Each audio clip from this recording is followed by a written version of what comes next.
डालो भाई। एक बैच में सेट नंबर, एक में 13 होगा और एक में 9। डालो, हेडिंग डालेंगे one word substitution. One word substitution, one word substitution.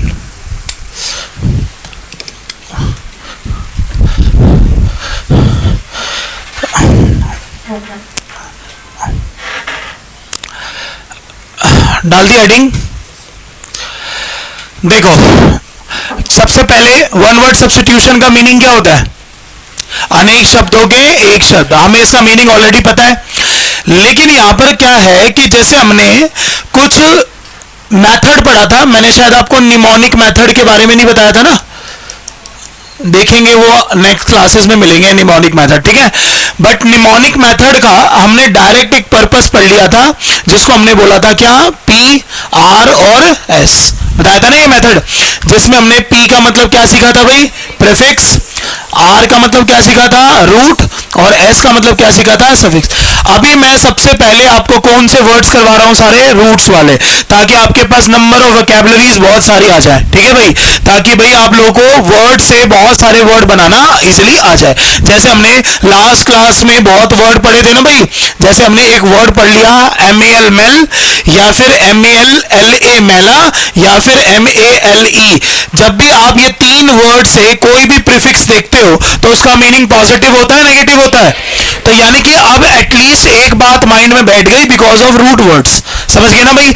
वैसे ही आज हम लोग नेक्स्ट वन वर्ड सब्स्टिट्यूशन का एक वर्ड पढ़ने जा रहे हैं, जिसका नाम होता है क्रेसी, यानी कि वे ऑफ गवर्नेंस, शासन करने का तरीका। समझ गए ना। आजकल वैसे भी चुनाव चल रहा है, तो देखो आपको पता ही है, ये बातें करनी तो जरूरी है ना। चलो डालेंगे हेडिंग सभी, क्रेसी।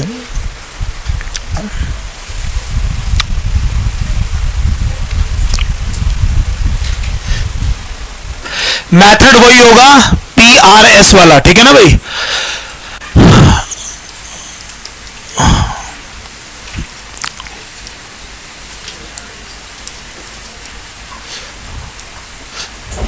टाइम बचेगा तो नेक्स्ट भी शुरू कर देंगे, ठीक है।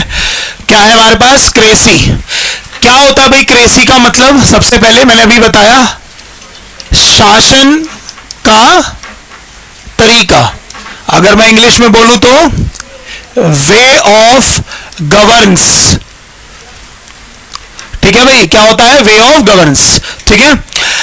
एक बार आप सभी स्टूडेंट्स देखना सभी सारे वर्ड्स, फिर मैं आपको टाइम दूंगा लिखने का, तब स्टार्ट करेंगे, क्योंकि ये एक ऐसा टॉपिक है जिसके क्वेश्चंस पेपर में ग्रामर के पॉइंट ऑफ व्यू से भी आते हैं, ठीक है ना। जैसे अगर मैं वे ऑफ गवर्नेंस का मतलब बोलूं, तो आप देखो सारे बच्चे दो वर्ड बार बार सुनते होंगे। एक वर्ड तो डेमोक्रेसी तो सुनते ही होंगे, ठीक है, डेमोक्रेसी तो मार्जिन वर्ड सुनते हैं, और इसके साथ साथ हम एक वर्ड और बहुत ज्यादा सुनते हैं, कौन सा, ब्यूरोक्रेसी। भाई ब्यूरोक्रेसी इसलिए सुनते हैं क्योंकि ब्यूरोक्रेसी में है, और सॉरी डेमोक्रेसी, और ब्यूरोक्रेसी इसलिए सुनते हैं क्योंकि ब्यूरोक्रेसी में जाना चाहते हैं, क्योंकि नौकरी लेकर, है ना। तो ब्यूरोक्रेसी में क्या मतलब होता है कि जब आपकी गवर्नमेंट जॉब लग जाएगी तो आप सारे किसका पार्ट बन जाओगे भाई, ब्यूरोक्रेसी का। तो यानी कि इसकी बात तो हम लोग बार बार करते ही रहते हैं। अब क्या है कि जैसे कोई भी वर्ड उठा लो आप, जैसे हमने एक वर्ड उठा लिया डेमोक्रेसी, ठीक है। सो सबसे पहले आपको डेमोक्रेसी का ग्रामेटिकल प्रोफाइल पता होना चाहिए कि डेमोक्रेसी को नाउन बोलते हैं, एडजेक्टिव बोलते हैं, एडवर्ब बोलते हैं, वर्ब बोलते हैं, क्या बोलते हैं, आपको ये पता होना चाहिए, ठीक है। वरना आप देखना जब भी इससे सिमिलर वर्ड आपको मिलेंगे, जैसे डेमोक्रेसी से आपने एक वर्ड देखा जिसका नाम क्या होता है भाई, डेमोक्रेटिक। आपने डेमोक्रेटिक से ही एक वर्ड और सीख लिया, डेमोक्रेटिकली। डेमोक्रेटिकली से एक वर्ड सीख लिया, डेमोक्रेटाइज। आप नोटिस करो, जो बच्चा जिनको ग्रामर की नॉलेज नहीं होगी वो क्या सोचेगा, ये वर्ड भी अलग है, ये वर्ड भी अलग है, ये वर्ड भी अलग है, ये वर्ड भी अलग है, और रियलिटी में इन चारों वर्ड का मीनिंग जो है वो क्या है, सेम है। बस फर्क क्या है, जिस सेंटेंस में डेमोक्रेटाइज यूज होगा उस सेंटेंस में डेमोक्रेसी यूज नहीं हो सकता। जहां पर डेमोक्रेसी यूज होगा वहां पर डेमोक्रेटिक यूज नहीं होगा, क्योंकि ये सबकी ग्रामेटिकल प्रोफाइल अलग अलग है। समझ गए। अब सबसे पहले इसमें एक वर्ड क्या लिखा है, पढ़ो भाई, सेकंड में जो ये वाला वर्ड क्या लिखा है हमारे पास, डेमोक्रेटिकली। अब ये एक ऐसा वर्ड है जो हम लोग बहुत बार ग्रामर में पढ़ते हैं, क्योंकि इसके लास्ट में कौन सा वर्ड आ गया भाई, एल वाई। तो एल वाई आ गया तो इट मींस ये क्या बन जाता है हमारे पास, एडवर्ब, है ना भाई। अब एडवर्ब की कंडीशन क्या होती है, एडवर्ब जो होता है वो हमेशा वर्ब के साथ यूज करा जाता है, यही तो बोलता है हमारे पास। अगला वर्ड पढ़ो क्या लिखा हमारे पास, डेमोक्रेटाइज। इसके लास्ट में पढ़ो क्या आया भाई, एस ई। अब या तो एस ई आ सकता है या तो जेड ई आ सकता है, दोनों में से कुछ भी आ सकता है। जब एस ई आएगा तो ब्रिटिश लैंग्वेज में आता है, और जेड ई आएगा तो अमेरिकन लैंग्वेज में आता है, और दोनों में ये किसकी तरह काम करता है भाई हमारे पास, वर्ब। अब दो वर्ड बच गए, एक वर्ड बच गया डेमोक्रेसी और एक वर्ड बच गया डेमोक्रेटिक, ठीक है भाई। अब इन दो वर्ड को पढ़ने के लिए मैं आपको पहले तो एक एग्जांपल दे रहा हूं, पहले आप मुझे बताना कि इसमें ये वर्ड क्या होगा। बढ़िए, क्या लिखा हुआ है, he is a doctor. Simple है सेंटेंस ही हमारे पास। सुषमा जी यहां पर ये डॉक्टर क्या है, नाउन है या एडजेक्टिव है,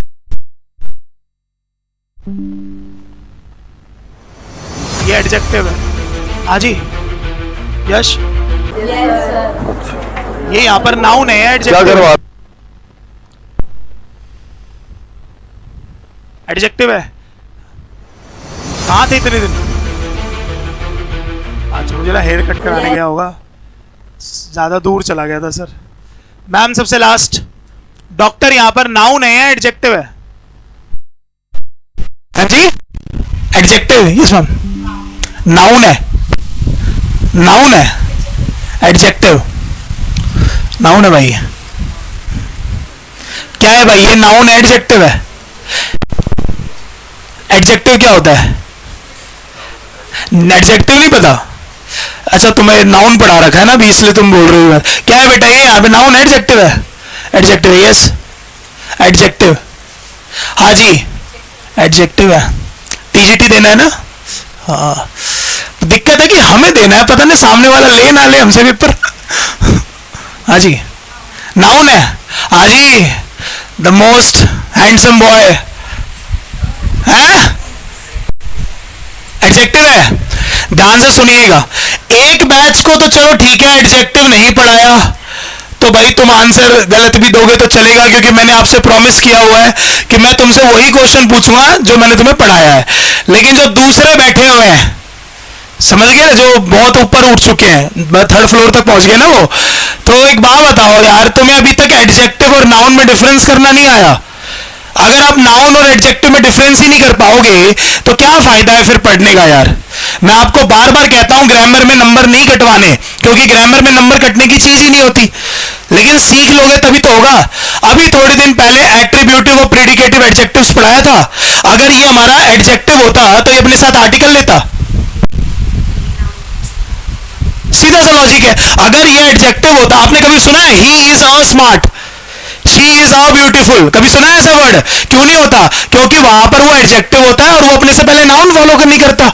एट्रीब्यूटिव प्रेडिकेटिव याद है बबीता जी, तो अगर ये वर्ड एडजेक्टिव होता तो क्या ये आर्टिकल फॉलो करता, अब मुझे पता है। हो गया भाई, क्लियर हुआ सभी को ये बात, यानी कि ये वर्ड यहां पर किसकी तरह काम कर रहा था, नाउ।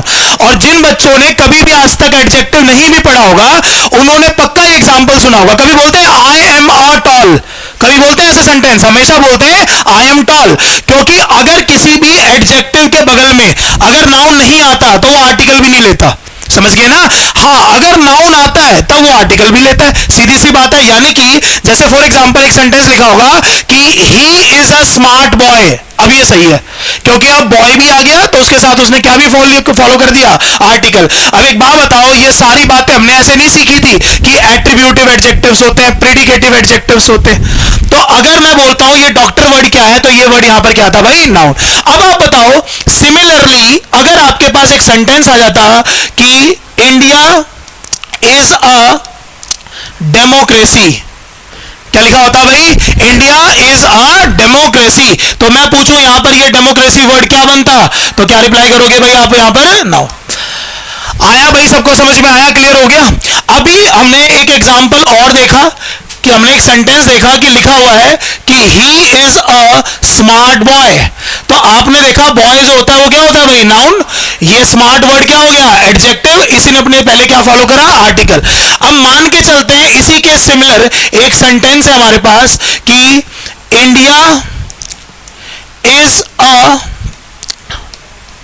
Democratic country. बताइए क्या वर्ड होगा फिर यहाँ पे, डेमोक्रेटिक भाई, एडजेक्टिव होगा। क्यों होगा भाई, क्योंकि इसने अपने बगल में क्या फॉलो कर दिया, नाउन। हुआ भाई, सभी को क्लियर हो गया। तो डेमोक्रेटिक होता है एडजेक्टिव, डेमोक्रेसी होता है नाउन, डेमोक्रेटाइज होता है हमारे पास वर्ब, और डेमोक्रेटिकली हमारे पास क्या होता है, एडवर्ब। हो गया भाई, क्लियर हो गया सभी को सारे वर्ड। और आप सभी को पता है, अब आप खुद सोचो, मैं इस लाइन को कैसे बोल सकता था कि इंडिया इज अ डेमोक्रेटिक, क्या लाइन हो सकती है, कभी नहीं हो सकती।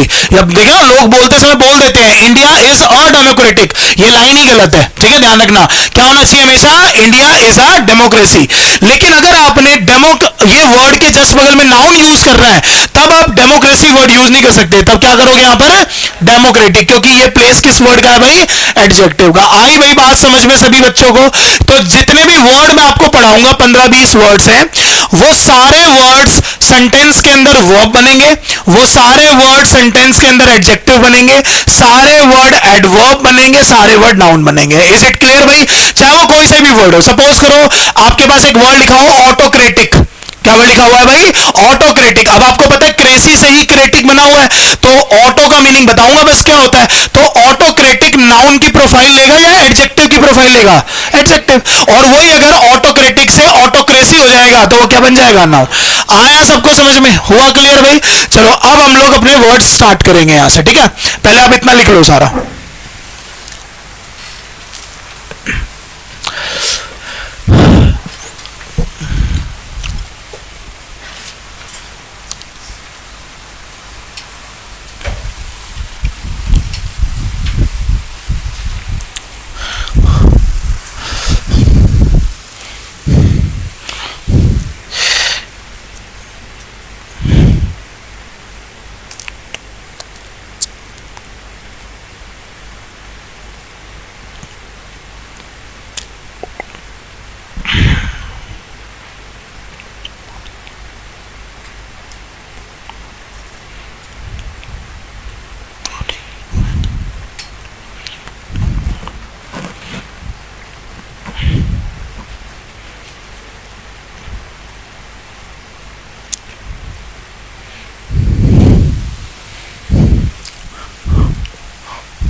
लिखा, इसमें लिख लेना ये नाउन है और ये एडजेक्टिव है। और दूसरी चीज, हमने जब एडजेक्टिव पढ़ा था तो यार याद नहीं है, हमने आईसी वाला वर्ड सफिक्स पढ़ा था, इसका पढ़ाया था ना मैंने, कि जिसके लास्ट में आईसी आता है वैसे ही वो एडजेक्टिव हो जाता है ना। तो वो जो मैंने तुम्हें लिखवाया था वो ऐसे ही नहीं था कि ऐसे ही लिखवा दिया हो, वो काम आता है हर जगह, इसलिए सफिक्स याद करो, बहुत जगह हेल्प करेगा आपकी वो। और डेमोक्रेटाइज की स्पेलिंग दोनों लिख लेना, ठीक है। आप देखते भी हो ना, ऑर्गेनाइज की भी स्पेलिंग में हम एसआई 2 लगाते हैं, तो जिसमें जेड आता है वो हमारी अमेरिकन होती है, जिसमें एस आता है वो हमारी ब्रिटिशर्स होती है। होती दोनों सेम है, दोनों की हिंदी में कोई फर्क नहीं होता, ठीक है ना।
पढ़े, नेक्स्ट पॉइंट पढ़े भाई।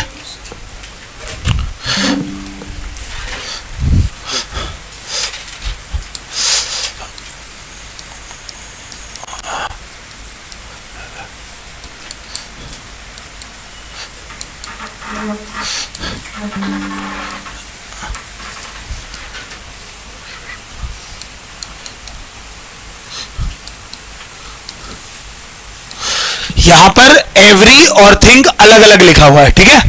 पढ़ो सेंटेंस क्या लिखा हुआ है। The government is trying to dash each and everything. There are 4 options, democracy, democratic, democratize और डेमोक्रेटिकली। 4 ऑप्शन है, आपको चारों में से एक वर्ड भरना है। यस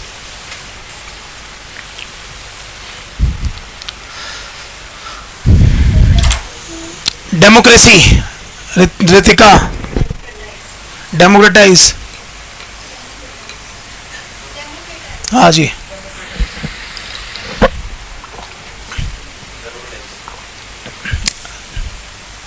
चश्मा,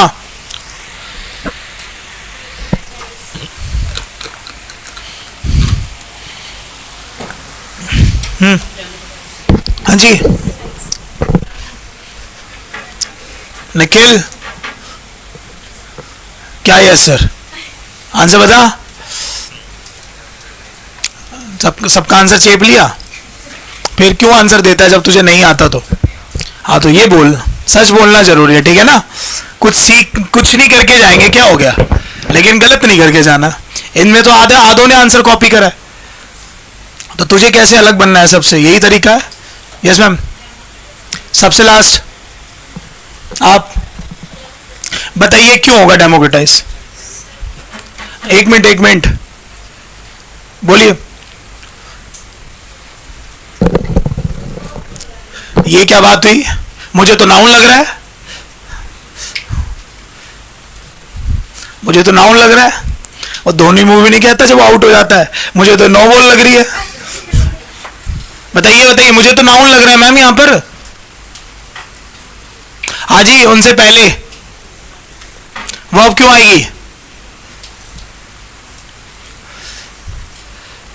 बताओ ना। अभी तेज आंसर दे रहे थे सारे, डेमोक्रेटाइज है, डेमोक्रेटाइज वर्ब क्यों आएगी, बता भाई, तूने भी दिया था ना, तुझसे पूछा था, तू बता भाई। ये सेंस बन रही है, सेंस तुझे आती होती ना तो कई लोगों का सेंस बना देता है यहाँ। हाँ जी राहुल, है तो कम आ रहा था। यश क्या होगा भाई इसका आंसर, 2 प्लस में क्या होता है, V1। वेरी गुड यार, 2 के बाद हम वर्ब की कौन सी फॉर्म यूज करते हैं, फर्स्ट फॉर्म। और फर्स्ट फॉर्म चलो छोड़ो, फोर्थ फॉर्म भी करते हैं, लेकिन यूज तो वर्ब करते हैं। क्या करते हैं भाई इसके बगल में, यूज वर्ब। तो वर्ब यूज करते हैं, तो आंसर क्या होना चाहिए था हमारे पास, डेमोक्रेटाइज। ध्यान रखो इस बात का सभी, लिखिए सेंटेंस।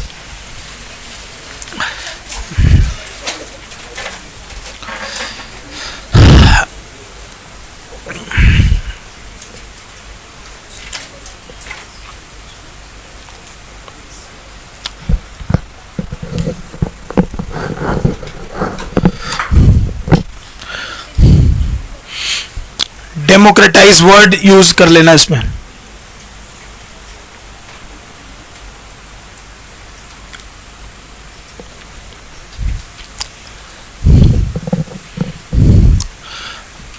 पढ़िए भाई, आगे पढ़े। चलिए पहले मेरे साथ के साथ ये सारे वर्ड्स लिखेंगे सभी।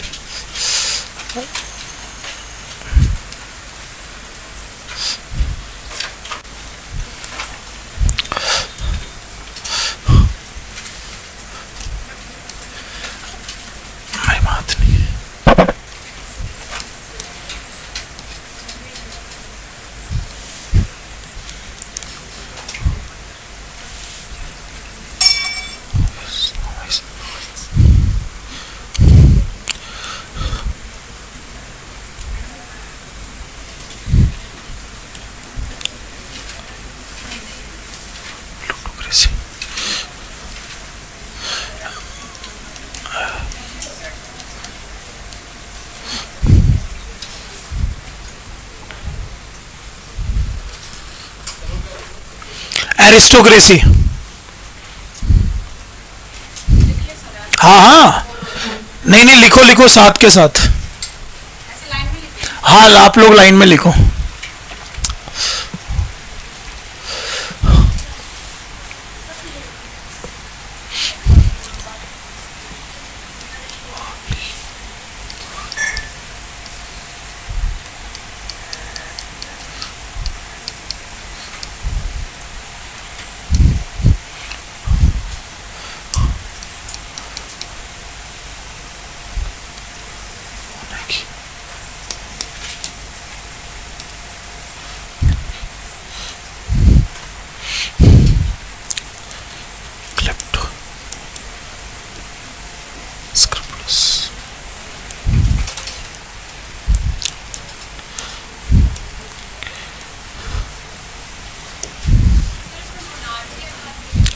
क्या मैम? क्या मोनार्की? ये मोनेकी है, मोनार्की नहीं है।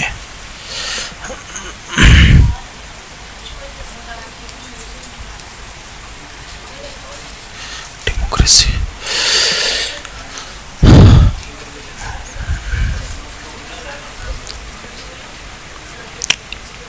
बिना बोले लिखो भाई।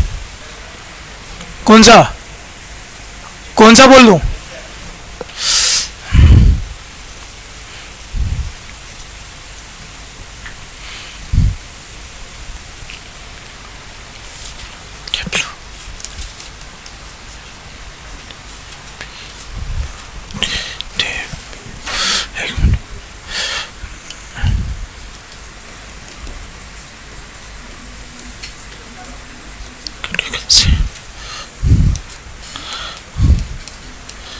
टेक्नोक्रेसी।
ये डी है।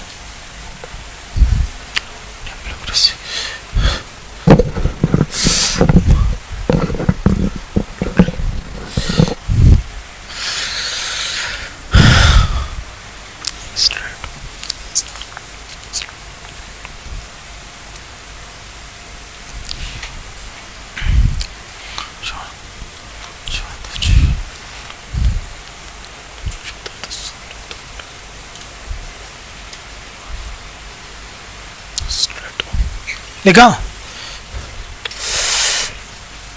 एक वर्ड जरा उसमें चेक करना, स्ट्रेटो है वर्ड,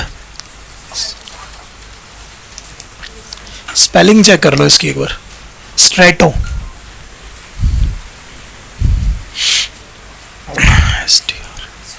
STRATO है, देख लो। मिलिट्री हो गया भाई।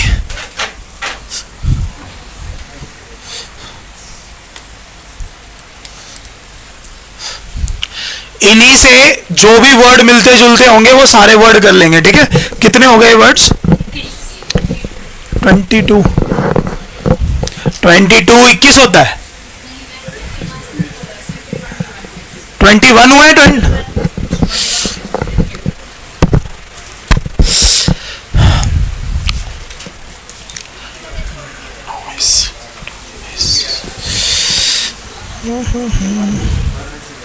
करूं, जैसे अगर बच्चों हमने तो बहुत बार ये बात करी है कि सीजीएल में बहुत सारी बेल्ट्स की जॉब होती है।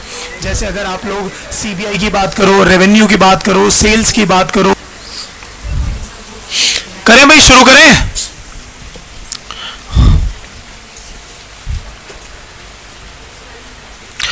सभी बच्चे सबसे पहला वर्ड्स लिखेंगे अपनी कॉपी में, ऑटोक्रेसी। ऑटोक्रेसी, ठीक है, ऑटोक्रेसी।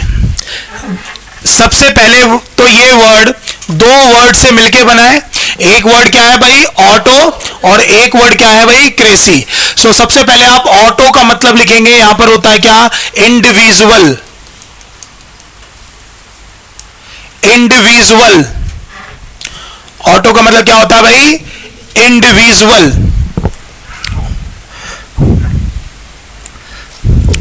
लिखा, इंडिविजुअल। एक बात बताओ, इंडिविजुअल मतलब सिंगल होता है, मिलता है, हाँ है ना, हाँ जी, इंडिविजुअल मतलब सिंगल होता है, सिंगल मतलब वन। दोस्तों हाँ जी, मैं आज आपके सामने एक हाइक लौटा, तो इसका मतलब यही होगा। तो यहां पर देखो आपके घर से एक वर्ड आया है, क्या वर्ड लिखा है, और मोनो का मतलब क्या होता है, एक, तो डिफरेंस होता है, समझ गए, ये अलग वर्ड है, ये अलग वर्ड है। ध्यान से सुनेंगे, हम ये दोनों वर्ड इकट्ठे पढ़ेंगे। कौन कौन सा वर्ड भाई, ऑटोक्रेसी और मोबोक्रेसी, ठीक है। दोनों की जब आप कभी भी वन वर्ड सब्स्टिट्यूशन में क्वेश्चन आएगा तो दोनों में क्वेश्चन में डिफरेंस होगा, ठीक है। तो मैं आपको सबसे पहले ऑटोक्रेसी का क्वेश्चन लिखवाता हूँ, क्या होता है, लिखिए, अ गवर्नमेंट क्लासेस में पढ़ता है व्हिच रन्स बाय, बच्चों को थोड़ा सा मोटिवेशन मिले, अ गवर्नमेंट इस जॉब के बारे में जाने, which runs by one self. देखो एक जॉब है which runs by one self, आती है जिसका, हाँ इसका MEA, वन सेल्फ, वन लिख के सेल्फ लगाओ, रन्स बाय वन सेल्फ, ठीक है। अभी मीनिंग समझाता हूं। और इसी के नीचे दूसरा वर्ड लिखेंगे मोनोक्रेसी, इसी के नीचे दूसरा वर्ड लिखेंगे मोनोक्रेसी, ठीक है भाई। क्रेसी का मतलब शासन हो गया, और मोनो का वर्ड मतलब लिखेंगे वन या फिर सिंगल। क्या मीनिंग लिखेंगे, वन या फिर सिंगल, ठीक है। और इसकी भी एक बार लाइन लिखवाते हैं, a government which runs by, a government which runs by a single person, a single person. आया भाई समझ में। पेपर में ये इसको ऐसे भी बोल सकता है, अ सिंगल नॉवेल पर्सन, तो नॉवेल बोल दिया तो इसका मतलब अच्छे के वे में बोल रहा है, लेकिन अब मैं आपको रियलिटी में इन दोनों वर्ड में डिफरेंस बता रहा हूं, ध्यान से सुनना, ठीक है। अच्छा, मोनो से और भी बहुत बनते हैं वर्ड, जैसे आपने मोनोगैमी देखा होगा, जो बंदा एक ही शादी करता है। बहुत सारे वर्ड होंगे, जब भी वो मोनो से स्टार्ट होंगे तो समझ जाना कि वो हमेशा कितने की बात करेगा, वन पर्सन की, ठीक है। अब क्वेश्चन आता है, सर ऑटोक्रेटिक कंट्रीज कौन सी होती है और मोनोक्रेटिक कंट्रीज कौन सी होती है, और इन दोनों में से इंडिया कौन सा है, समझ गए ना भाई। आपने नोटिस करा होगा, ऑटोक्रेसी क्या होती है, ऑटोक्रेसी होती है डिक्टेटरशिप, समझ गए भाई, क्या होती है, डिक्टेटरशिप, कि जो सत्ता है वो एक ही बंदे के पास रहेगी, चाहे वो एक परिवार क्यों ना हो। समझ में आई बात, एक ही परिवार पे जब सारी की सारी सत्ता रहती है, उसको हम लोग हमेशा क्या कहते हैं भाई, ऑटोक्रेटिक। जैसे आप इसका सबसे बेस्ट एग्जांपल कौन सा है, नॉर्थ कोरिया, साउथ कोरिया है वो, साउथ वाले तो ठीक है, कौन सा है भाई, नॉर्थ कोरिया। तो नॉर्थ कोरिया का जो एग्जांपल है वो हमारा कैसा है भाई, ऑटोक्रेटिक कंट्री का। समझ में आई सभी को। तो जब आपने वर्ड लिखा है इसके सामने लिख लीजिएगा डिक्टेटरशिप। क्या वर्ड होता है ये, डिक्टेटरशिप, ठीक है ना। क्या होता है ये, डिक्टेटरशिप। जब एक पर्सन है, ये भी पर्सन इंडिविजुअल है, लेकिन इसमें और इसमें फर्क है, ठीक है, फर्क बताऊंगा, क्लियर होगा भी। ऑटोक्रेसी यानी कि ऑटोक्रेटिक गवर्नमेंट होना कोई अच्छी चीज नहीं होती है। लेकिन अब दूसरा वर्ड क्या आता है, मोनोक्रेसी। मोनोक्रेसी क्या होता है, जैसे सरकार में है सब कोई, सारे लोग हैं, सबका अपना काम है, लेकिन फिर भी चलाता कोई एक ही बंदा है, जो अपनी लेजिटिमेसी को छोड़ना नहीं चाहता। फॉर एग्जाम्पल मोदी जी, हाँ, India India is example of monocratic. समझ गए?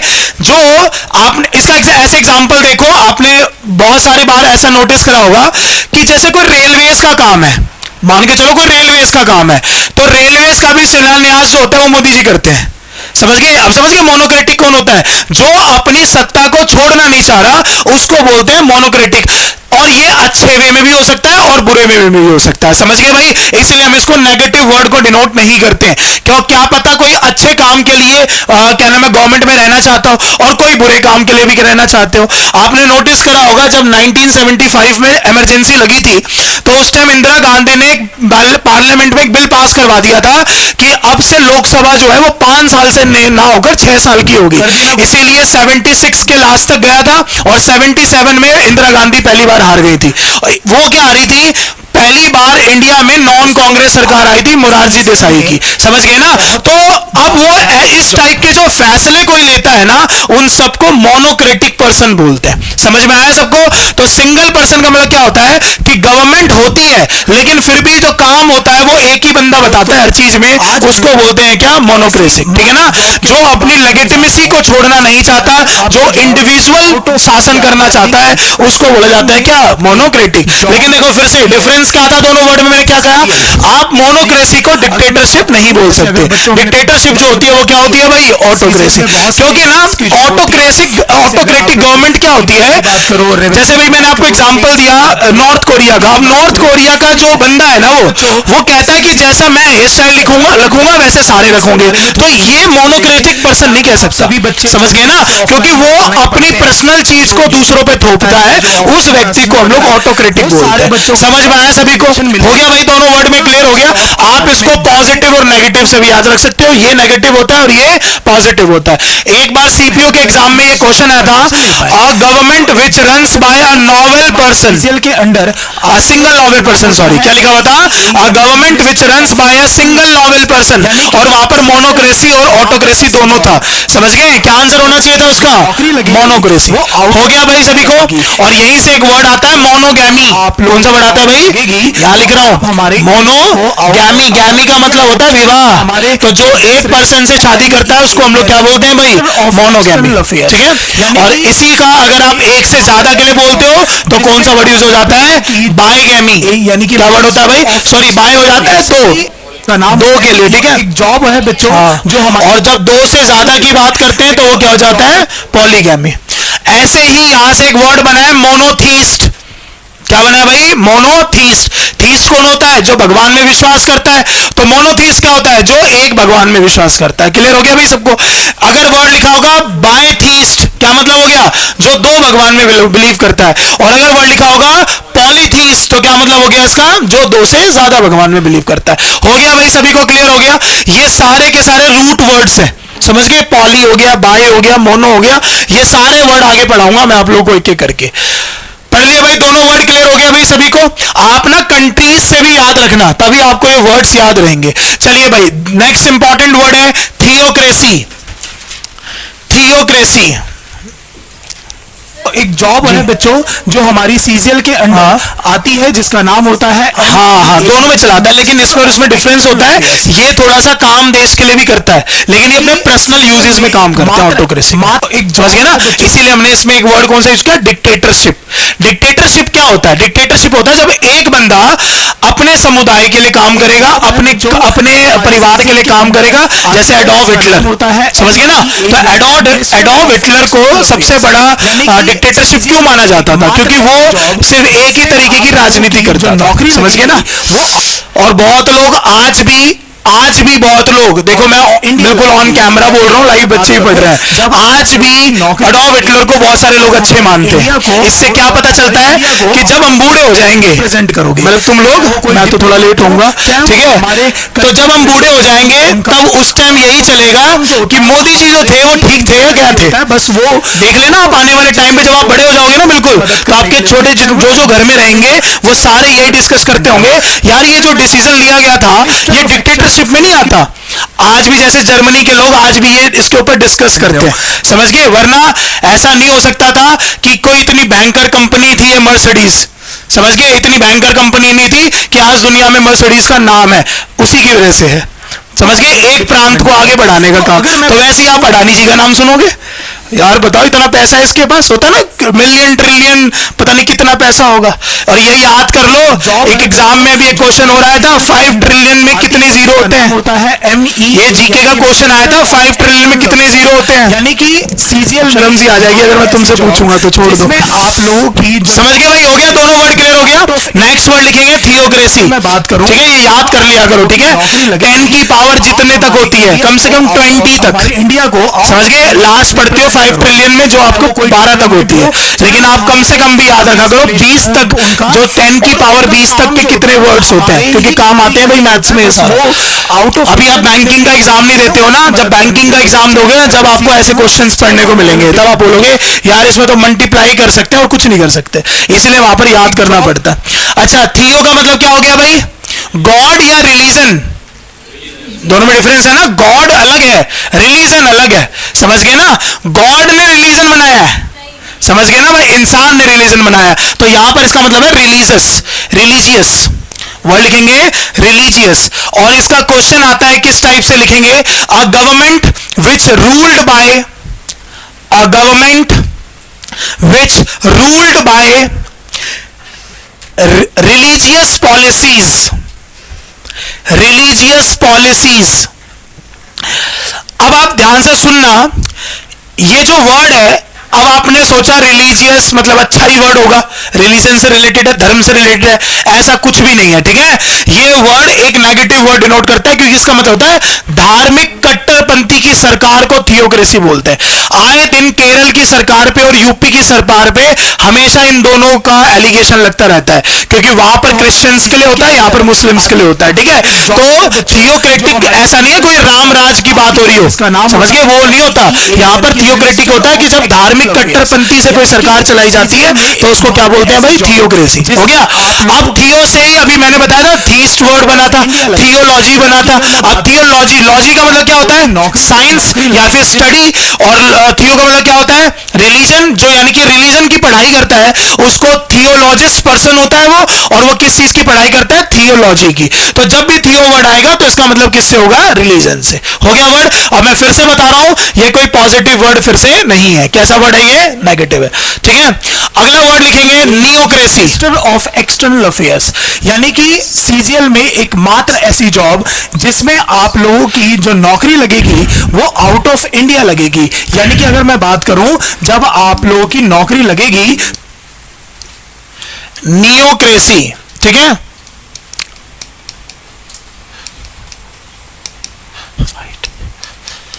दोनों वर्ड लिखेंगे सभी,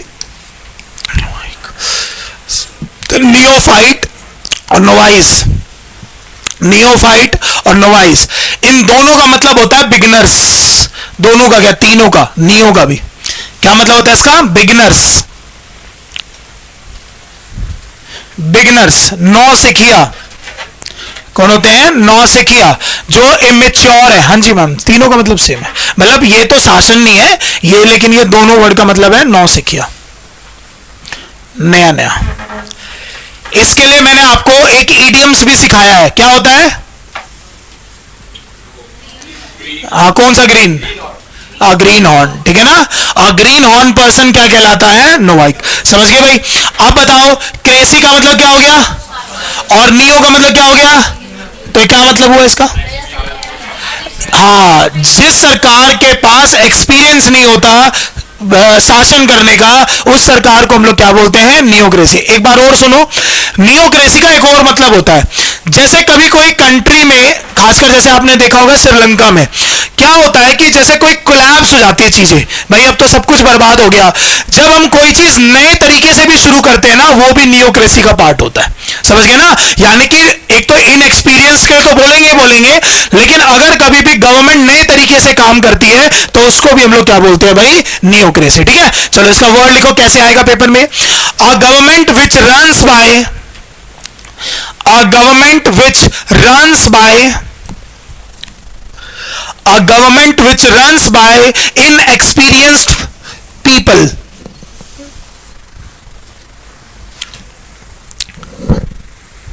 inexperienced people, ठीक है। दूसरा भी लिखेंगे, government a government ruled by एक वर्ड होता है 11th आवर, लिखेंगे 11th आवर, क्या होता है? रूल्ड बाय 11th आवर, इसका मतलब होता है कोलैप्स के बाद, आफ्टर कोलैप्स, ठीक है? जब कोई चीज बिल्कुल खत्म होने को आती है और फिर नए तरीके से शुरू होती है, उसको बोलते हैं 11th आवर। ये एडीएम्स होता है, ध्यान रखेंगे, ठीक है? क्या होता है भाई? About to collapse. इसका सबसे बेस्ट एग्जांपल है फिनलैंड।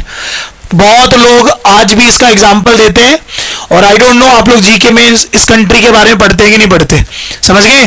कभी आपको जब भी टाइम मिले आप इस कंट्री की हिस्ट्री पढ़ना जरा, समझ गए? और आज पढ़ना कि करंट सिनेरियो इस कंट्री का क्या है, समझ गए? और हर कंट्री को इस कंट्री से सीखनी चाहिए कुछ ना कुछ चीजें।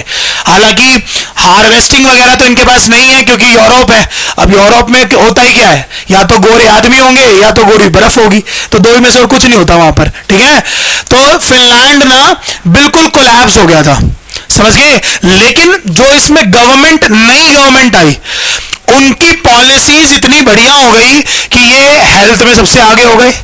वर्ल्ड में नंबर 1 पे नाम है इनका, हेल्थ में चेक कर लेना बेशक। एजुकेशन में नंबर 1 पे हो गए। डिजीज फ्री कंट्री हो गई, पता नहीं कौन सी जो थी, एक तो इबोला डिजीज की, दूसरी एक नाम आता है पेपर में, ध्यान रखना कि इबोला वायरस का सबसे पहला कंट्री कौन था, ये नहीं था, वो दूसरा था। लेकिन ये भी कोई एक कंट्री फ्री, डिजीज फ्री हुई थी सबसे पहले। और प्लस मच्छर तो इसलिए नहीं होते क्योंकि बर्फ है ना वहां पर पूरी, इसलिए। तो बहुत इन्होंने काम किया गवर्नमेंट ने, और इसके साथ साथ न्यूजीलैंड ने भी काम करा, समझ गए? ये दोनों कंट्रीज ने अपनी पॉलिसीज पे इतना काम किया कि आज ये हेल्थ में, एजुकेशन में इतने आगे हो गए। आपने डायरेक्टिव प्रिंसिपल्स का नाम सुना है? डायरेक्टिव प्रिंसिपल्स का नाम सुना है ना?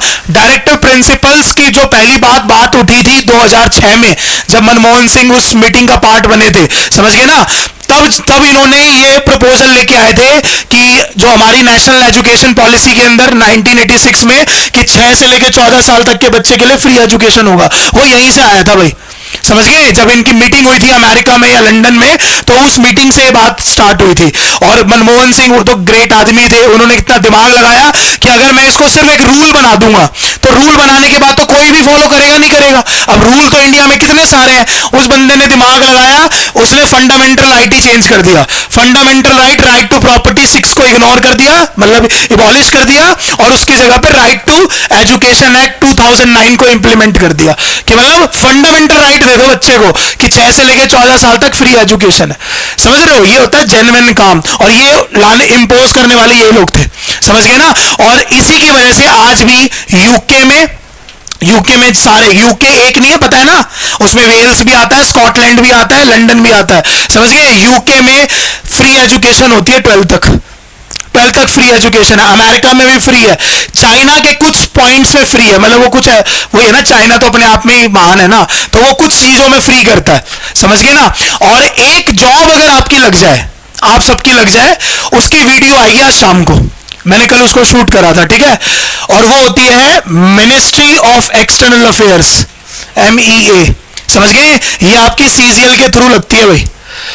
अगर आपकी इसमें जॉब लग गई, तो सबसे पहले तो इसमें कंट्री चूज का भी ऑप्शन होता है, समझ गए ना? हालांकि वो लास्ट ऑप्शन तो उन्हीं का है, लेकिन इसमें आपकी कंट्री चॉइस होती है, समझ गए ना? और प्लस इसमें 0 टैक्सेशन होता है, मतलब आप किसी भी कंट्री में जाओगे, आपको उस कंट्री का कोई टैक्स देने की जरूरत नहीं है। प्लस आपके बच्चों की, 2 बच्चों की, सिर्फ 2 भाई, 2 से ज्यादा नहीं, जो तुम्हारे 8 तो 6 के तुम्हारे पैसे देने पड़ेंगे। तो 2 जो है वो उसकी फ्री एजुकेशन होगी पूरी 12 तक, एलिमेंट्री एजुकेशन और सेकेंडरी एजुकेशन सारी। उसके अलावा अगर आपके जो भाई एक्स्ट्रा बच्चे हैं उनकी नहीं होगी, लेकिन 2, समझ गए? उसके बाद जिस कंट्री में आप जाओगे, उस कंट्री के करेंसी के अकॉर्डिंग आपकी सैलरी होगी। यानी कि अब CGL का जो पे ग्रेड होता है, आप सबको पता है कितना होता है भाई? 4600 होता है, 46 होता है। अब 46G पे इंडिया में 60-70 हजार रुपए सैलरी होती है। मान के चलो आपकी स्विट्जरलैंड में जो नौकरी आ गई, अब स्विट्जरलैंड में, जो स्विस में आपकी अगर नौकरी लगेगी, तो आप समझ रहे हो आपकी 4 लाख के आसपास सैलरी जाएगी, 4 लाख। रहना घर गवर्नमेंट की, उस पर गाड़ी गवर्नमेंट की, पेट्रोल गवर्नमेंट का, उसके बाद पढ़ाई गवर्नमेंट करवाएगी पर बालकों को, ठीक है। स्पाउस का भी कुछ ना कुछ मिलता है, स्पाउस का भी होता है उसके अंदर, यानी कि कोई नहीं, और टैक्सेशन देना नहीं है। इनडायरेक्ट टैक्सेस पे आपके 0 पैसे लगेंगे अगर आप बाहर की कंट्री से इंडिया पैसे भिजवाओगे तो। और वही अगर आप कोई नॉर्मल तरीके से नौकरी करने गए हो, आप जरा बाहर से यहाँ पैसे भिजवा रहे ना, पता चलेगा, समझ गए ना, क्योंकि फॉरेन रिजर्व इतना ज्यादा लग जाता है टैक्स के ऊपर, समझ गए। तो भाई ये जो जॉब है ना, ये जॉब जो है वो एक ही है, वरना तो यूपीएससी के थ्रू है, और तुम तो जानते हो यूपीएससी तुम्हारा वो तो कर ही लेंगे बड़ा, है ना। तो इसलिए सीजीएल तो फिर भी आसान है, थोड़ी सी मेहनत करके लग भी जाओगे। चलो देखो भाई, नेक्स्ट वर्ड लिखेंगे सभी। नियोक्रेसी वर्ड समझ में आया भाई सभी को, ठीक है। तो जब कोई कंट्री में कोई भी पॉलिसीज जब बिल्कुल डिमोलिश हो जाती है और नए तरीके से सरकार बनती है, उसको भी नियोक्रेसी बनते हैं, ठीक है ना। जब ना एक बार यूपी में जब गवर्नमेंट बनी थी 2007 में, तो उस टाइम भी बहुत ये वर्ड ना चर्चे में था, इसीलिए उस टाइम ना बहुत बार ये ना एग्जाम्स में भी वर्ड आया था, क्योंकि उस टाइम ना बहुत सारे मिनिस्टर्स का इंटरव्यू आता था इंग्लिश में, तो वो बोलते थे कि हम सारी पुरानी पॉलिसीज को बंद करेंगे और नई तरीके से सारी पॉलिसीज को लागू करेंगे। तो ये वर्ड यूज बहुत होता था उस टाइम, समझ गए ना भाई। तो याद रखना है इस वर्ड को। नेक्स्ट हेडिंग डालेंगे aristocracy, important word aristocracy. Aristocracy, ARISTROCRACY, aristocracy. Aristocrat कौन होता है? आए दिन आप सुनते होंगे कि बीजेपी वाले राहुल गांधी को एरिस्टोक्रेट बोलते हैं, हिंदी में बोलते हैं शहजादा, समझ गए ना। हाँ, बहुत शाही खानदान, बहुत शाही, मतलब बहुत पैसा होना, उस गवर्नमेंट को बोलते हैं क्या? एरिस्टोक्रेसी। लिखेंगे सभी। A government which runs by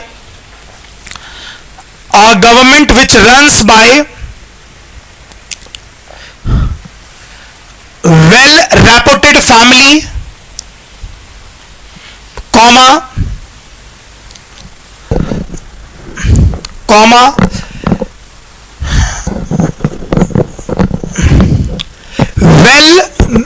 well known of the nation, यहां पे नॉन पर्सनालिटी है, ठीक है, ऑफ द नेशन। और तीसरा रिच पीपल, हालांकि रिच पीपल के लिए एक अलग से भी वर्ड है, बताऊंगा बाद में, समझ गए भाई। क्योंकि इसमें सिर्फ रिच होना मायने नहीं रखता। एरिस्टोक्रेसी, अब रिच तो यार सारे नेता है, कौन नेता गरीब है, लेकिन वो सारे एरिस्टोक्रेट नहीं है। जिसका परिवार पहले से ही शासन करता हुआ आ रहा हो, जैसे आप लोग ज्योति आदित्यनाथ सिंधिया की बात करते हो, इसकी सचिन पायलट की बात करते हो, ये क्या है? ये राजवाड़े हैं। जो राजवाड़ों की सरकार होती है वो होती है एरिस्टोक्रेट। जैसे कांग्रेस पार्टी है, ठीक है, 1885 से चल रही है, तो कहने का मतलब है एरिस्टोक्रेट वो कहलाएगा। अब कोई नया नया अमीर बना है, समझ गए ना, जो नया नया अमीर बना है वो एरिस्टोक्रेट का पार्ट नहीं होता, वो प्लूटोक्रेसी का पार्ट होता है। ये लिखेंगे नेक्स्ट वर्ड। कौन सा वर्ड लिखा हुआ है? प्लूटोक्रेसी। प्लूटोक्रेसी, प्लूटो का यहां पर मतलब है रिच पीपल। प्लूटो का मीनिंग ही वैसे रिच पीपल होता है, ठीक है भाई। इसका एग्जैक्ट यही मतलब है, a government which ruled by rich people. सबको डिफरेंस समझ में आया ना? मैंने वहां पर रिच पीपल क्यों लिखवाया और यहां पर क्यों लिखवाया? वहां पर जो रिच पीपल है वो उनके बैकग्राउंड से रिलेटेड है, कि भाई वो राजवाड़े हैं, राजवाड़ों का खानदान होता है, उसके लिए एरिस्टोक्रेसी वर्ड यूज होता है, समझ गए ना। और ये वर्ड मतलब खास यूज नहीं होता था, दो कारण है यूज होने का। एक तो पब्लिक फिगर में ये वर्ड यूज होने लग गया क्योंकि किसी नेता को ये वर्ड यूज कर रहे हैं, और ये वर्ड ना एक बार मालचा महल की वजह से भी बहुत बड़ा फेमस हुआ था। किसी ने सुना है दिल्ली में मालचा महल? मैंने एक बार क्लास में स्टोरी बताई थी इसकी। मालचा महल किसी ने नहीं सुना? क्या था मालचा महल? अच्छा, तो तुम मेरे साथ रहता है इसलिए तुझे सुना होगा। देखो भाई, वहां पर शॉर्ट में समझा के खत्म करता हूं। मालचा महल कुछ खास नहीं है। आपने अच्छा चाणक्यपुरी का तो नाम सुना है ना? दिल्ली में Chanakyapuri is famous for embassies, ठीक है, सारी वहां पे कंट्रीज की एम्बेसीज है। एम्बेसीज का मतलब समझते हो ना? A country of a country, मतलब एम्बेसी जो जहां पर होती है ना, वो लैंड भी उसी कंट्री की होती है। जैसे मान के चलो अमेरिका में अगर इंडिया की कोई अगर क्या नाम है एम्बेसी है, तो वो जगह पूरी इंडियन है, समझ गए आप। मतलब ऐसे ही रह सकते हो आप, अपने हाथ से खाना खा सकते हो वहां बैठ के, समझ रहे हो ना। होता है ना दाल चावल भी आप अपने हाथ से खा सकते हो, आप यूं नहीं बोलोगे हम तो अमेरिका में आ गए और ये और वो है, समझ गए। तो वो जो पूरा क्लास है ना, वो इंडियन ही होता है, और इसीलिए एम्बेसीज की बहुत वैल्यू होती है। और आप नोटिस करना, कहीं पे भी एम्बेसी होगी तो वहां के रोड, वहां की सिक्योरिटी, वहां सारी चीज बहुत अच्छी होगी। अगर आप कभी भी चाणक्यपुरी वगैरह साइड गए हो, बाकी तो मुझे पता है ढासा स्टैंड से छावला स्टैंड, छावला स्टैंड से ढासा स्टैंड से आगे नहीं गए होगे। चलो ध्यान से सुनना, तो वहां पर ना एक ना कभी आप जाओगे तो नोटिस करना दोनों तरफ ना जंगल है। नोटिस करते हो आगे जैसे जाओगे ना, जब आगे आप निकल जाओगे जो सीपी पे मिलेगा आगे जाके वो रास्ता, तो दोनों तरफ क्या है जंगल है। वहां पर एक महल हुआ करता था, उसके अंदर वो सब वहां पे बहुत सारी कॉन्स्पिरेसीज है, समझ गए। अब मालसा महल क्यों आया, वहां पर आजादी से पहले का एक वहां पर बिल्कुल नवाब था, बिल्कुल बढ़िया पैसे वाला। अब टाइटल्स तो अबॉलिश हो गया था आर्टिकल बनने के बाद। अब क्या हुआ, लेकिन वही है ना, वही भाई बेशक अबॉलिश हो चुका है लेकिन नाम तो नाम है। वो बंदा इंडिया आया था और इंडिया में वो वहां रहता था, और वो कोई खास मालसा महल इतना बड़ा नहीं था, नॉर्मल सा बना रखा था। और वो पता है क्यों फेमस हुआ, क्योंकि उसकी एक तो पहले डेथ हो गई, तो वहां पे पता नहीं था। सीआरपीएफ के लोग जब वहां पर गए उसको देखने के लिए, तो उसकी डेड बॉडी वहां पर मिली थी, समझ गए। लेकिन वहां पर एक बात पता चली, उसका देखो मतलब कितना क्लास था। उसने अपने घर के बाहर लिखा हुआ था कॉमनर्स आर नॉट अलाउड। हाँ, उसमें लिखा था कॉमनर्स आर नॉट अलाउड, ठीक है। और वहीं से एरिस्टोक्रेसी वर्ड बहुत यूज होने लग गया। एक बार द हिंदू ने आर्टिकल छापा था इसी सा, मालसा हाउस के नाम पे, उसके हाउस का नाम मालसा था, और वो कोई लखनऊ का नवाब था बहुत पहले। तो वो यूं बोलता था मैं इन गरीबों के साथ थोड़ी ना रह सकता, तो इसलिए मुझे अलग से चाहिए एक जंगल, मतलब जंगल या कुछ भी चीज जहां पे और कोई बंदे ना रहते हो, क्योंकि वो सारे कॉमनर्स हैं, समझ गए। और मैं जो हूं वो क्या हूं, एरिस्टोक्रेट हूं, इसलिए मैं उसके साथ नहीं रह सकता। तब वो मालसा महल बहुत ज्यादा फेमस हुआ था भाई, ठीक है। नहीं अब तो मर गया ना वो बंदा, मतलब टूटा हुआ है वो। मतलब उसमें क्या है, आज भी जब आप कभी देखोगे नेट पे सर्च करोगे ना, तो आपको बस वो बड़ी बड़ी बिल्डिंग्स सी दिखेगी टूटी हुई थोड़ी थोड़ी सी, ठीक है ना। और उसने बंदे ने लिखवाया था कॉमनर्स आर नॉट अलाउड। मैं भी लिखवा लेता हूं, सोच रहा हूं। चलो नेक्स्ट लिखो, लिखो टिमोक्रेसी। नेक्स्ट वर्ड लिखेंगे टिमोक्रेसी। टिमोक्रेसी, TIMO, टिमोक्रेसी। टिमो के दो मतलब होते हैं, सभी यहां पर दो ऐसे हेडिंग डाल के लिख देंगे। पहला वर्ड लिखेंगे प्रॉपर्टी ऑनर्स, भाई टिमो के नीचे अंडरलाइन करके लिख। पहला वर्ड लिखेंगे प्रॉपर्टी ऑनर्स, ठीक है। और दूसरा लिखेंगे टैक्स पेयर। टैक्स पेयर, हाँ पेयर जो टैक्स पे करता है।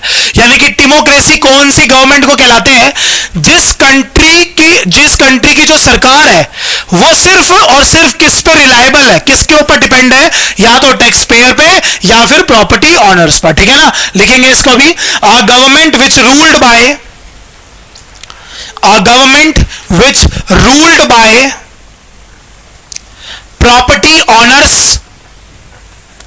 property owners oblique taxpayers।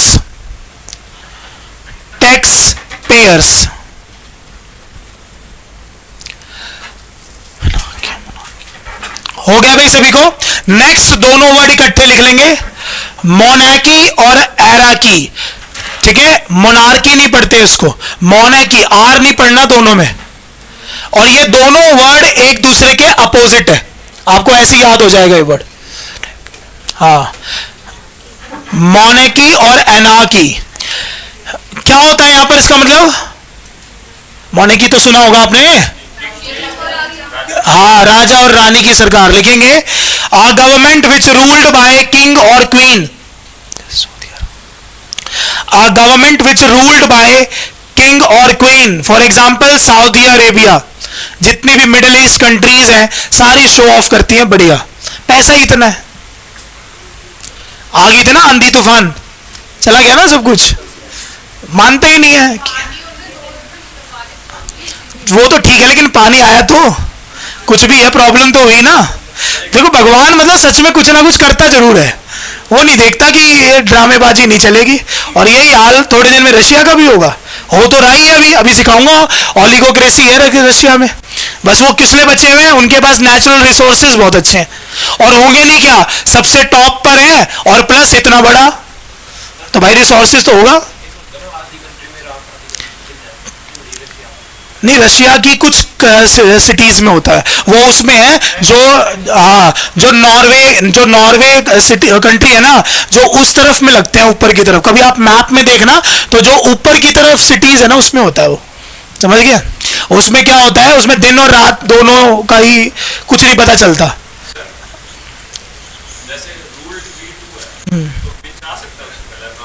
हाँ बच्चे, कोई दिक्कत नहीं है वो। लिखा भाई सबने, क्या होता है a government which ruled by king और क्वीन। एक क्वेश्चन यहां से आता है, अ किलर ऑफ किंग और क्वीन इज कॉल्ड, बहुत आसान है, राजा का हत्यारा। ये भी एक वन वर्ड होगा, आगे पढ़ेंगे, कोई बोलना नहीं, यहां तक आवाज आ रही है मुझे। राजा का हत्यारा, शिखा, राजा का हत्यारा इंग्लिश में रेजिसाइड। वेरी गुड, क्या होता है भाई, रेजिसाइड। अच्छा, हत्यारा जो होता है उसके लास्ट में कौन सा वर्ड आता है भाई, साइड। ठीक है, पढ़ाऊंगा मैं आपको आगे word. Regicide, killer of king और क्वीन इज कॉल्ड रेजिसाइड। ठीक है, ये आगे आप लोग जैसे क्रेसी पढ़ रहे हैं ना, वैसे ही जब नेक्स्ट टाइम कभी पढ़ेंगे तो साइड वर्ड भी पढ़ेंगे। ठीक है, लिखा भाई सभी ने, चलो। और एनार्की किसको बोलते हैं भाई, लेस गवर्नमेंट, जहां पे गवर्नमेंट हो ही ना। ठीक है, absence of government is called, absence of government.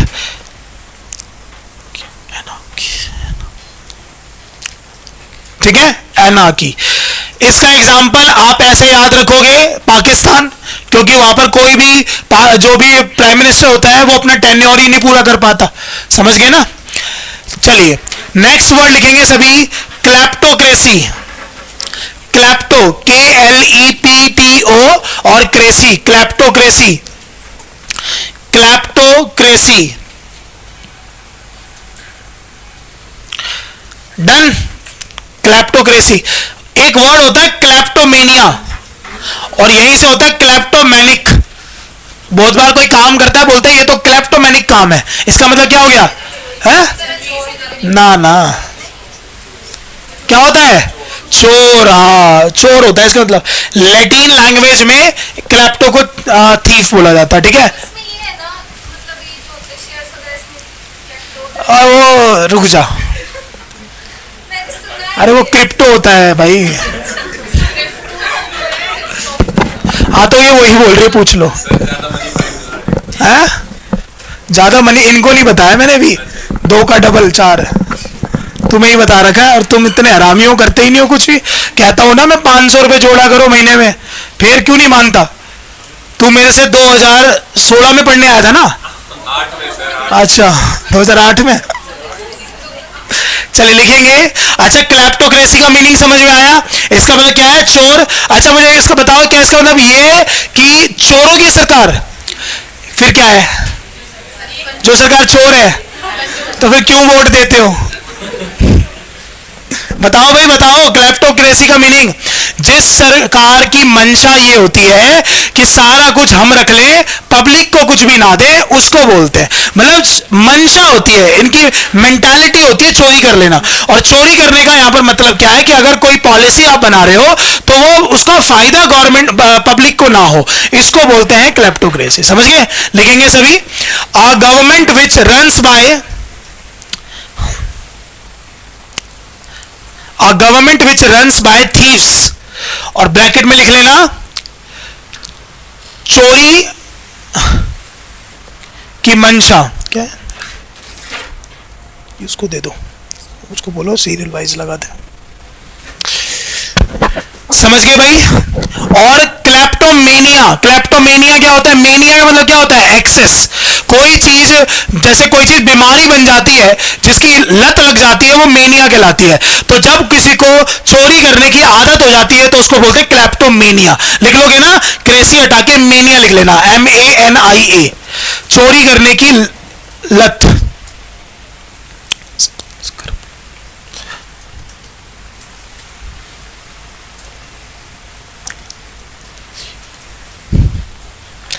ठीक है भाई, डन। नेक्स्ट वर्ड लिखेंगे कैकिस्टोक्रेसी। इसकी स्पेलिंग भी आती है भाई एग्जाम में, KAKISTOCRACY, कैकिस्टोक्रेसी। कैकिस्टोक्रेसी लिखा। क्या होता है कैकिस्टो का मतलब? अनपढ़ या फिर जाहिल। लिखेंगे अनपढ़ या फिर जाहिल, अनकल्चर्ड, अनएजुकेटेड, अनसिविलाइज्ड, अनस्क्रपुलस। चारों वर्ड लिख लेना, अनकल्चर्ड, अनसिविलाइज्ड, अनएजुकेटेड और अनस्क्रपुलस। SCRUPULOUS, अनस्क्रपुलस। ठीक है, इन सबका मतलब नेगेटिव में होता है, समझिए, कोई अलग वर्ड नहीं होता। लिखा भाई सभी को? तो बस वही होता है, इसका मतलब लिख लो, a government which runs by uneducated people. A government which runs by uneducated people. चलो इस पे बात नहीं करेंगे, ठीक है, तो कंट्रोवर्सी हो जाएगी। चलो नेक्स्ट लिखेंगे आर्गेटोक्रेसी। आर्गेटोक्रेसी, आर्गेटोक्रेसी, ये रहा भाई, यहां पर वर्ड लिखा है आर्गेटोक्रेसी। लिखा सभी? यहां पर आर्गेटोक्रेसी का मतलब होता है वर्किंग क्लास। क्या होता है? लिखेंगे वर्किंग क्लास। वर्किंग क्लास मतलब एक ऐसी सरकार हो जिसमें एक फैमिली का रूल्ड हो। फैमिली हो सकती है, लेकिन फैमिली का हर एक आदमी काम करता हो। समझ गए ना? फैमिली का हर एक आदमी, यानी कि वर्किंग क्लास की गवर्नमेंट को हम लोग क्या बोलते हैं हमेशा? आर्गेटोक्रेसी। ठीक है, सेम यही लिखना, अ government which ruled by working class. ठीक है, और इसमें वो सारे लोग आते हैं जिनकी पहले सरकारी नौकरी होती है और वो किसी कारण से नौकरी छोड़ते हैं और फिर सत्ता में आते हैं। समझ गए? मतलब जो ऑलरेडी काम धंधा करता है वो पर्सन सरकार में आता है, उसको क्या बोलते हैं? आर्गेटो। जैसे अरविंद केजरीवाल को आर्गेटोक्रेसी का पार्ट माना जाता है। ठीक है, हाँ, और काम नहीं छोड़ेंगे अगर वो दो गवर्नमेंट चीज इकट्ठे नहीं कर सकते ना, वरना तो ऐसा होता तो एक बंदा राज्यसभा की भी सीट ले लेता, एक बंदा लोकसभा की भी सीट ले लेता, एक बंदा एमएलए भी बन जाता, एक बंदा सरपंच भी बन जाता, ले भाई सबकी पेंशन खाता बैठ के। समझ रहे हो? तो भाई एक जगह से, अब आपने नोटिस करा होगा, जैसे ये है, क्या नाम है, मुलायम सिंह का बेटा कौन है? अखिलेश यादव।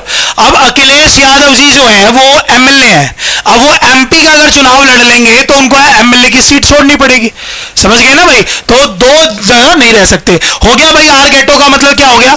तो जब कभी भी कोई वर्किंग क्लास का पर्सन किसी भी पार्टी को ज्वाइन करता है या गवर्नमेंट में रहता है, उसको बोलते हैं आर्गेटो। समझ गए? नेक्स्ट वर्ड लिखेंगे मैरिटोक्रेसी। मैरिटोक्रेसी, समझ गए? और मैं इस वर्ड को इंपॉर्टेंट कर लो क्योंकि ये वर्ड बहुत ज्यादा चर्चे में है आजकल, इसीलिए ये वर्ड पूछने की बहुत ज्यादा मतलब इंपॉर्टेंस एंड चांसेस है कि सबसे ज्यादा पूछ सकता है एग्जाम में भाई। ठीक है, मैरिटोक्रेसी, मैरिटो का मतलब है मैरिट बेसिस। क्या मतलब है? जिस सरकार को मैरिट बेसिस पर चुना जाता है उसको बोलते हैं मैरिटोक्रेसी। ठीक है, a government chose by a merit basis। A government chose by a merit basis। ठीक है, और मैं इसके पीछे क्यों कारण बोल रहा हूं, आपने नोटिस करा होगा अभी थोड़े दिन पहले एक सुप्रीम कोर्ट के एक बहुत बड़े जज रह चुके हैं, रिटायर्ड हो चुके हैं, उन्होंने एक ओपन डिबेट का चैलेंज दे दिया है नरेंद्र मोदी जी को और राहुल गांधी ने एक्सेप्ट कर लिया है, ठीक है ना। और जब उसने वो क्या नाम है, जब स्पीच दी ना, तो उसमें इंग्लिश में उसने यही वर्ड यूज करा था कि मैरिटोक्रेसी वाली गवर्नमेंट आनी चाहिए। तो उसका मतलब समझ गए क्यों आया। हमेशा पेपर में वही वर्ड पूछता है जो आजकल चर्चे में होता है। जैसे अभी मैंने थोड़े दिन पहले आपको डॉक्टर्ड वर्ड पढ़ाया था ना, तो डॉक्टर्ड का सिनोनियम पूछा हुआ था पेपर में, क्या था। तो जो फॉल्स चीजें होती है वो सारी डॉक्टर्ड होती है, ठीक है। तो इसीलिए ये वर्ड जो है वो बहुत बार आ सकता है एग्जाम में। नेक्स्ट वर्ड लिखो, टेक्नोक्रेसी।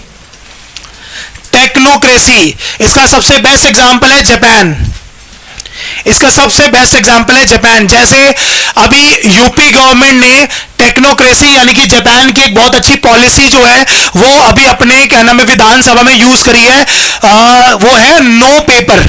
नो पेपर करके कुछ लाइन है, उसका मतलब है कि विधानसभा के अंदर कोई पेपर की अब नीड नहीं है यूपी गवर्नमेंट में। और बहुत बढ़िया बना रखा है, कभी आप नेट पे सर्च करना, जो विधानसभा है ना बहुत अच्छी बना रखी है यूपी की, और बननी भी चाहिए भाई, सबसे ज्यादा मेंबर ऑफ पार्लियामेंट वहीं के आते हैं, ठीक है। तो उन्होंने यहीं से वर्ड उठाया। तो टेक्नो का मतलब क्या हो गया, टेक्नोलॉजी।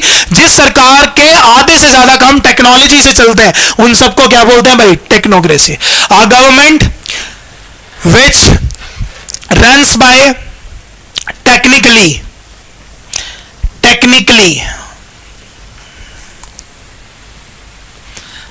हुआ भाई, सबको क्लियर हुआ, जो टेक्नोलॉजी में बिलीव करती है, ठीक है।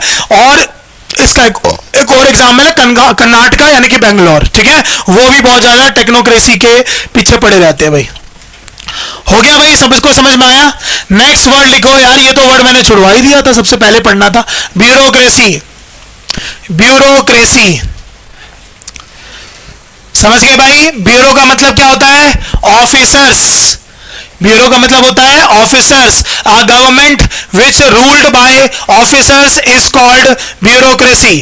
A government which ruled bye officers is called bureaucracy. हो गया भाई, सबको क्लियर। अभी हम सारे डेमोक्रेसी का पार्ट है, जब आपकी नौकरी लग जाएगी तब आप ब्यूरोक्रेसी का पार्ट बनोगे। और इसीलिए हिंदुस्तान में ब्यूरोक्रेटिक पर्सन को नौकरशाह बोला जाता है, समझ गए। मतलब आप चाहे कितने बड़े भी आईआईटीएन बन जाओ, आप कितने भी इसरो में चले जाओ, आप कोई मल्टी मिलियनर कंपनी में चले जाओ, लेकिन आपको गांव में यही पूछा जाएगा कि आपकी सरकारी नौकरी है या नहीं है, समझ गए ना। तो इसीलिए ब्यूरोक्रेसी वर्ड बहुत इंपॉर्टेंट माना जाता है। और ब्यूरोक्रेसी से ही एक वर्ड लिखा है, रेड टेपिज्म। कौन सा वर्ड लिखा था भाई, रेड टेपिज्म। याद है सभी को, टू मच ऑफिशियल फॉर्मेलिटीज। जिन बच्चों को नहीं पता वो जरूर लिख लेंगे। अनौपचारिकताएं बोलते हैं। और जिस कंट्री में ब्यूरोक्रेसी होगी उस कंट्री में रेड टेपिज्म होगा, और रेड टेपिज्म होगा तो आराम से भ्रष्टाचार भी होगा। क्योंकि भ्रष्टाचार कहां होता है, जहां पर डिफरेंसेस होते हैं। डिफरेंसेस कैसे होते हैं, अगर कोई कांस्टेबल है और एक एसएसपी है, सीनियर सुपरिटेंडेंट ऑफ पुलिस, आप समझ रहे हो उनके बीच में कितना गैप होगा, होता है कि नहीं होता। कोई घर में जज लगा होगा ना, कोई जज लगा होगा मैजिस्ट्रेट की पोस्ट पे डिस्ट्रिक्ट में, डिस्ट्रिक्ट कोर्ट में या फिर सेशन कोर्ट में भी।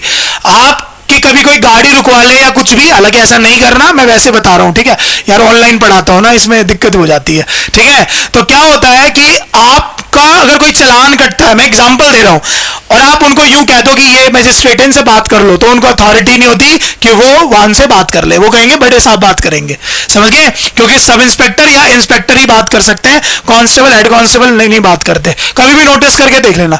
वो अलग बात है कि वो दिखाते हैं, अब कोई इतना थोड़ा ना कि जज बन गया तो रियलिटी में वो भगवान विष्णु हो गए, ऐसे नहीं होता। लेकिन रियलिटी में जो करिकुलम बोला जाता है, अब आप खुद सोचो, तो क्या ये जो डिफरेंस है, तो डिफरेंस होगा तो भ्रष्टाचार भी होगा, पक्का होगा। और इसीलिए रेड टेपिज्म यहां से वर्ड निकला है। ये एक अमेरिकन वर्ड होता है भाई, अमेरिकन में तो बहुत वर्ड यूज होता है, और यहीं से सारी कंट्रीज ने इसको अपनाया रेड टेपिज्म को, ठीक है भाई। और ये हमारा वन वर्ड सब्स्टिट्यूशन में भी पूछा जाता है, और साथ के साथ किसमें भी पूछा जाता है, ईडीएम्स में, ठीक है। ईडीएम्स में रेड टेप वर्ड यूज होता है, सॉरी रेड टेपिज्म यूज होता है। हो गया भाई, वर्ड क्लियर हो गया। नेक्स्ट वर्ड लिखेंगे सभी, मोबोक्रेसी। मोबोक्रेसी, और मोबोक्रेसी के ब्रैकेट में लिख देंगे, मतलब स्लैश डाल के दूसरा वर्ड लिखेंगे, ऑक्लोक्रेसी। OCHLOCRACY, ऑक्लोक्रेसी। ऑक्लोक्रेसी पता है आपको, इन दोनों का मतलब तो है सेम, लेकिन थोड़ा सा दोनों में डिफरेंस है, ठीक है ना। तो मैं पहले दोनों की डेफिनेशन लिखवा रहा हूं। पहले लिखेंगे मोबोक्रेसी का मतलब लिखेंगे a government which runs by angry men, MEN men. और ऑक्लोक्रेसी में लिखेंगे a government which runs by unruly crowd. Rule से पहले अन लगा देना, अनरूली क्राउड। अब आप देखो दोनों का मतलब सेम है। आपको याद होगा मैंने आपको कलेक्टिव नाउन में सिखाया था कि जो गुस्से वाले लोग होते हैं उनके ग्रुप को हम लोग बोलते हैं मॉब। क्या बोलते हैं भाई? मॉब। इसीलिए यहां से वर्ड निकला मॉब लिंचिंग। कहते हैं ना मॉब लिंचिंग की घटनाएं बढ़ गई हैं, यानी कि कोई भीड़ आती है और कोई भी पब्लिक प्रॉपर्टी को डैमेज करके चली जाती है। अब आप देखो है दोनों का मतलब सेम, लेकिन दोनों में डिफरेंस क्या है? इसमें वो क्राउड वर्ड यूज करता है और इसमें वो पर्सन वर्ड यूज करता है। समझ गए ना भाई? तो देख लो दोनों का वर्ड में मतलब अलग हो जाएगा। जब क्राउड वर्ड यूज करेगा तो ऑक्लोक्रेसी वर्ड यूज करना है, और जब कभी भी angry people, angry man word use करेगा तो उसके लिए क्या यूज करना है? मोबोक्रेसी। समझ गए? और कैसे याद रहेगा? हालांकि ये याद करने का कोई तरीका नहीं है क्योंकि ये गलत है, बट मैं तुम्हें इसलिए बता रहा हूं कि तुम याद कर लो। जैसे आपने बोला इसके अंदर वर्ड क्या आएगा? क्राउड, और इसमें वर्ड क्या आएगा? पीपल। पीपल होता है कॉमन नाउन, क्राउड होता है कलेक्टिव नाउन। समझ गए? तो ये किसका एग्जांपल होगा? कलेक्टिव नाउन का, और ये किसका एग्जांपल होगा? कॉमन नाउन का। बस खत्म। समझ गए? है दोनों के मतलब सेम। और भाई दोनों का मैं फिर कह रहा हूं, ये कोई मैंने अपनी तरफ से नहीं बनाया, मैं याद करने के लिए सिखा रहा हूं कि इसके लिए आपने वर्ड जो भी यूज करना है वो कलेक्टिव नाउन का करना है। और आई होप अब आपको कलेक्टिव नाउन तो इतना आ गया होगा, दोनों बैचेस को नाउन पढ़ा रखा है, ठीक है? मतलब एक को पूरा पढ़ा रखा है, एक को आधा पढ़ा रखा है। चलो नेक्स्ट, थोड़ा सा रह गया था। मैंने सोचा आप जब रेगुलर आने लग जाओगे तब पढ़ाऊंगा। अच्छा, नेक्स्ट वर्ड लिखेंगे डेमोक्रेसी।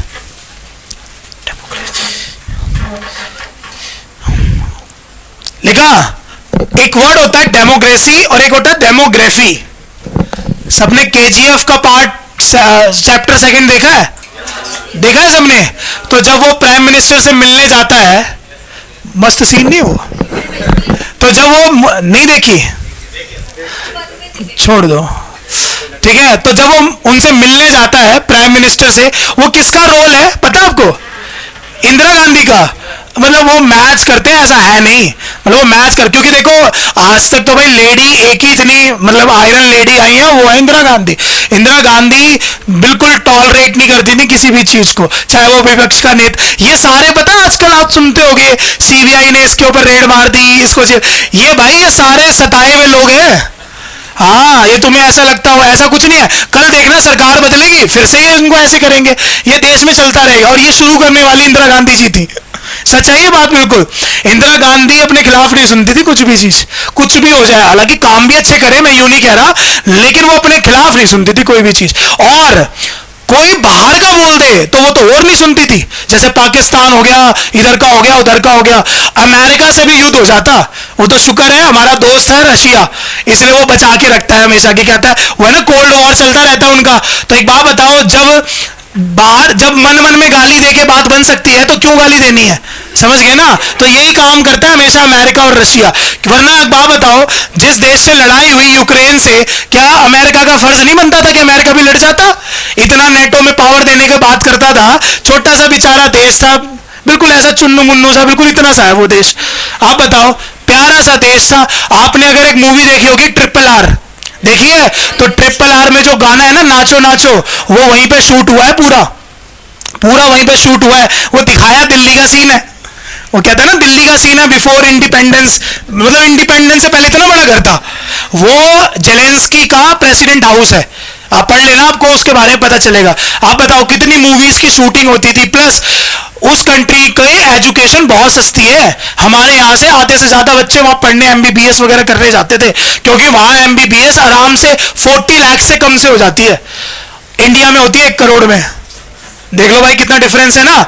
अब वो छोटा सा देश पड़ोसी के कहने पे आ गया, होता है ना, तुम्हारे साथ भी दो लोगों को लड़वा देते हैं और पता नहीं लोग क्यों नहीं सीखते हैं यार अपनी हिस्ट्री से। वही है ना, कितने बड़े बड़े हिस्टोरियंस ये बोल के गए हैं कि जिसने अपनी हिस्ट्री से कुछ नहीं सीखा वो जिंदगी में कुछ नहीं सीख सकता। जब इतना बड़ा युद्ध देख चुके हैं, जापान का, अमेरिका का, जर्मनी का, भाई जर्मनी का ही तो कराया था सारा खेल, और जब जर्मनी का कराया खेल था जर्मनी पीछे हट गया और अमेरिका की और जापान की लड़ाई हो गई और उस बिंदु ने ना सोचा ना समझा, परमाणु बम फेंक दिया। समझ गए? आज तक उनको इस चीज का अफसोस होता है कि नहीं होता? और वही था गुस्सा। तो भाई गुस्सा तो अच्छे अच्छे को ले डूबा, रावण से शुरू हुआ था, जापान तक आ गया। समझ रहे हो? तो यही चीज था, दिमाग लगाता, क्यों जाना था नेटो में? सीधी सी बात है, अपना रहता अकेले। यार एक बात था, प्राइम मिनिस्टर अपने देश का बहुत है ना, क्या करना था, क्यों बनना था नेटो का पावर और ये करना था वो करना था? बाकी कंट्रीज नहीं जी रही थी क्या? पोलैंड हो गई, लातविया हो गई, जो इनकी साथ की कंट्रीज थी, सारी मस्त जिंदगी जी रही थी। उनकी वजह से रशिया ने सबके ऊपर थ्रेट कर रखा। समझ रहे हो? इसलिए किसी की बातों पे मत आया करो। हाँ, तो मैं बात कर रहा था डेमोग्राफी की। हाँ, तो वो मूवी से स्टार्ट हुआ। तो जब आप देखते हो कि जब वो रवीना टंडन का और यश का दोनों का आपस में कॉन्वर्सेशन होता है, तो वो डेमोग्राफी के ऊपर वर्ड बोलता है ना कि भाई ये डेमोग्राफी जो है आपके लिए है, मेरे लिए थोड़ी ना है। What is the meaning of demography? जो पीपल की पढ़ाई करता हो, जो लोगों की पढ़ाई करता हो, उसको क्या बोलते हैं? डेमोग्राफी।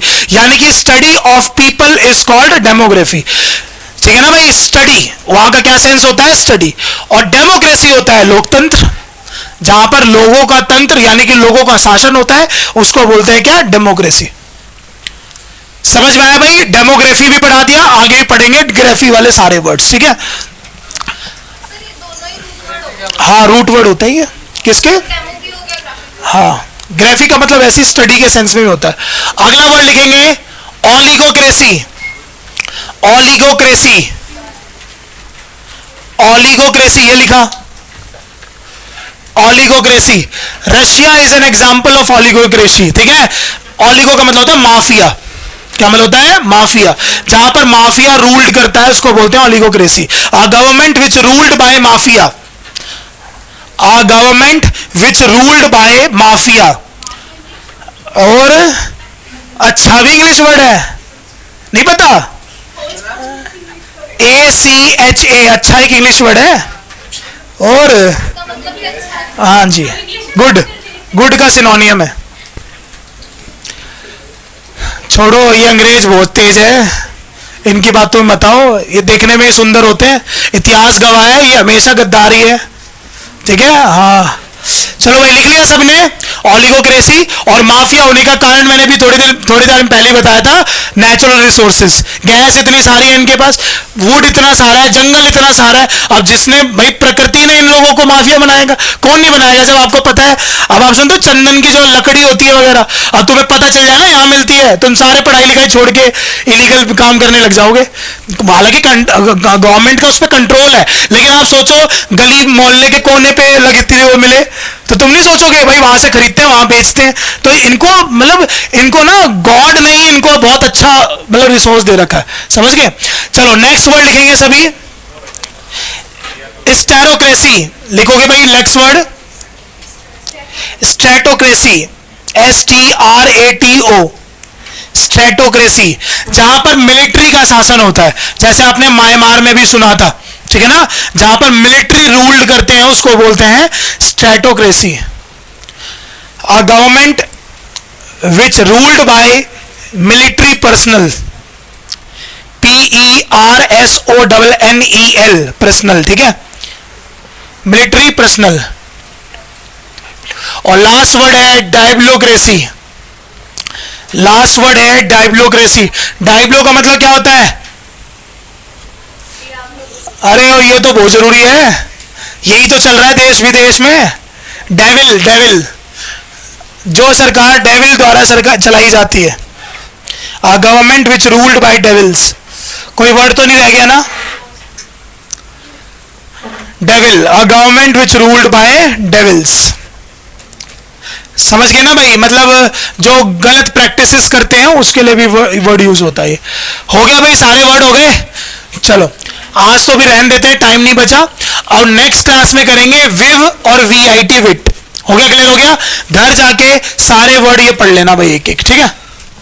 मेरिटोक्रेसी में आपने बताया मेरिटोक्रेसी तो वो इंटेलेक्चुअल्स वाला जो होता है वो भी हाँ, इंटेलेक्चुअल्स की सरकार को